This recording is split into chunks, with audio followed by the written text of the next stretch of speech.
அன்பு நண்பர்கள் அனைவருக்கும் வணக்கம். இந்த வீடியோவில் ஆப்ஷன் பையர்ஸ் மற்றும் ஆப்ஷன் செல்லர் பற்றி கூற விரும்புகிறேன். நண்பர்களே, இந்த வீடியோ மிகவும் உங்களுக்கு பயனுள்ளதாக இருக்கும். கடைசி வரை பாருங்கள்.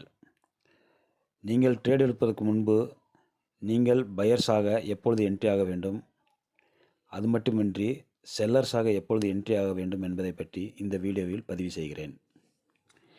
முதலில் பையர்ஸ் என்றால் அவர்கள் நினைக்கும் திசையில் மார்க்கெட் சென்றால் அவர்களுக்கு ப்ராஃபிட். அதாவது கால் பையர்ஸ் என்றால் மார்க்கெட் அப்சைடு சென்றால் அவர்கள் ப்ராஃபிட் எடுப்பார்கள். புட் பையர்ஸ் என்றால் மார்க்கெட் டவுன் சைடு சென்றால் ப்ராஃபிட் எடுப்பார்கள். இதில் முக்கியமான கான்செப்ட் என்னவென்றால், குறைந்த பிரீமியத்தை வாங்கி அதிக பிரீமியம் ஆகும்போது விற்று ப்ராஃபிட் எடுப்பார்கள். அதே சமயத்தில் பையர்ஸ்க்கு ட்ரேட் எடுத்த உடனே ஒரு பெரிய மூமெண்ட் வந்தால் நல்ல ப்ராஃபிட் கிடைக்கும். அதே சமயத்தில் மூமெண்ட் இல்லாமல் சைடுவேயில் சென்றால் அல்லது அதே இடத்தில் இருந்தால் நேரமாக ஆக பிரீமியம் குறைந்து கொண்டே வரும், லாஸ் தான் வரும். இப்பொழுது ஆப்ஷன் செல்லர்ஸ் பற்றி பார்ப்போம். ஆப்ஷன் செல்லருக்கு அவர்கள் நினைக்கும் திசையில் மார்க்கெட் போகாமல் இருந்தால் அவர்களுக்கு ப்ராஃபிட். அதாவது கால் செல்லர் என்றால் இந்த ஆப்ஷனுக்கு மேலே போகாது என்றும், புட் செல்லர் என்றால் இந்த ஆப்ஷனுக்கு கீழே போகாதும் என்றும் கூறுவர். இதில் கான்செப்ட் என்னவென்றால் பிரீமியம் தான். அதாவது ஆப்ஷனில் பிரீமியம் அதிகமாக இருக்கும்போது செல் செய்வார்கள். பிரீமியம் குறைய குறைய அவர்களுக்கு ப்ராஃபிட் கிடைக்கும். இருவருக்கும் உள்ள வித்தியாசம் என்னவென்றால், குறைந்த முதலீட்டில் அதிகம் லாபம் அடைவார்கள் பையர்ஸ். லாஸ் என்பது அந்த ஆப்ஷனில் பிரீமியம் மட்டும்தான். ஆனால் செல்லருக்கு ஆப்ஷனில் அதிக முதலீடு செய்து பையர்ஸ் செலுத்திய பிரீமியம் மட்டும்தான் அவர்களுக்கு ப்ராஃபிட். லாஸ் என்பது லிமிட் இல்லை நண்பர்களே.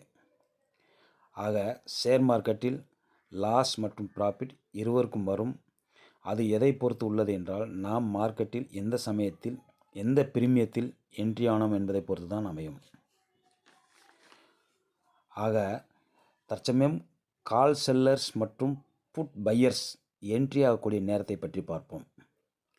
அதாவது மார்க்கெட் அப்சைடு சென்று ஒரு வலுவான ரெசிஸ்டன்ஸ் வரும்போது டவுன் சைடு திரும்பினால், அதே சமயத்தில் ஒரு முக்கியமான சப்போர்ட்டை உடைத்து கொண்டு டவுன் சைடு பிரேக் டவுன் ஆனால், மற்றபடி டவுன் ட்ரெண்ட் வரும்போதும் பேரிஷ் உருவாகும். அது வரும்போதும், அதே சமயத்தில் நெகட்டிவ் நியூஸ்கள் வரும்போதும் நாம் அந்த நேரத்தில் என்ட்ரி ஆகலாம் நண்பர்களே.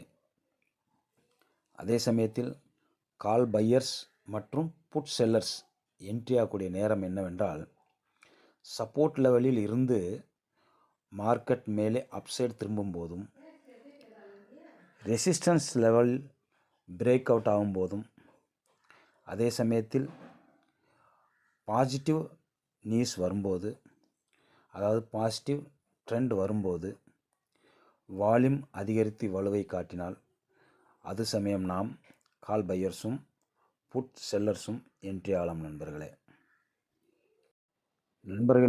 இதுவரை மார்க்கெட்டில் என்ட்ரி ஆவதை பற்றி பார்ப்போம். இனி என்ட்ரி ஆகி எப்படி ப்ராஃபிட் எடுக்க முடியும் என்பதை நமக்கு உதவும் இண்டிகேட்டர் பற்றி பார்ப்போம். அதாவது சப்போர்ட் ரெசிஸ்டன்ஸ் பற்றி அறிய பிவட் பாயிண்ட் உள்ளது, பிபனாச்சி உள்ளது.